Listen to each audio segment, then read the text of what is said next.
After returning from a week on the continent, Saints were quickly back into action on home soil, travelling to Swindon on Monday night. Over 900 Saints supporters made the trip as well, as Saints stepped up their preparation for the new campaign. Ronald Koeman named a Saints side of Kelvin Davis in goal, Nathaniel Klein, Jose Font, Jos Hooiveld and Matt Targett in defence.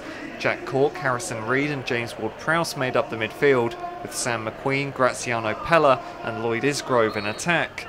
On a warm evening in Wiltshire, Saints created by far the better opportunities. Sam McQueen slid the ball into Graziano Pella, who held off the attentions of Swindon's Yasser Kassim, but the eventual shot was tame. Saints scored 10 goals without conceding in their first 2 pre-season games and were showing the same attacking intent. Nathaniel Klein took on the fullback before crossing to Pella, but his header was off target. Graziano Pella was at the centre of almost all of Saints' early attacks. His layoff was intended for McQueen, but found its way to Nathaniel Klein, whose shot was well saved by Wes Fodringham in the Swindon goal. 18-year-old left-back Matt Targett has featured in every pre-season match so far, and it was his low cross that found Ward-Prowse. The ball eventually ricocheted to Lloyd Isgrove. The Welsh winger shot wide.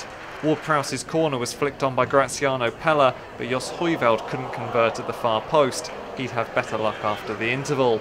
The half ended on a sour note with Sam McQueen hobbling off. He was replaced by Emmanuel Mayuka at half-time, with Paulo Gazzaniga replacing Kelvin Davis. 6 minutes into the second half, Saints made the breakthrough. Another Ward-Prowse corner provided the danger, and Jos Hooiveld somehow poked the ball by Fodringham and into the net for 1-0. Hooiveld last netted against Bristol City in the Capital One Cup last season. Next it was Pella and Mayuka who combined down the right, and the cross from the Zambian that was too high for James Ward-Prowse to get any purchase with. A whole host of changes saw 9 Saints players join the action after 60 minutes. Billy Sharp fed the ball onto Sam Gallagher down the right, and his return pass to Sharp was intercepted and narrowly missed the near post.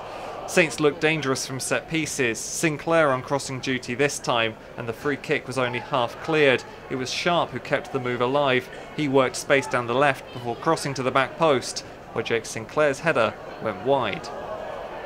Sinclair next combined with Sam Gallagher, the latter showing good awareness to play the ball nicely into the path of Sinclair, but he couldn't quite get his shot away. After scoring last week against Holmesbrook, Callum Chambers tried his luck from range, but couldn't find the target. Probably Saints' best chance of adding a second goal fell to Sam Gallagher. After Mayuka's ball in was worked through by Billy Sharp, Gallagher swung his right boot at the ball, but his shot only found the goalkeeper's gloves. There was one late scare for Saints after Swindon had barely troubled all evening. Suddenly Connor Walden was bearing down on goal, rounded Paulo Gazzaniga, but his pullback only found a Saints man. Saints are now at the halfway point in terms of pre-season matches, 3 gone, 3 to go, and they won this one by a single goal in Swindon.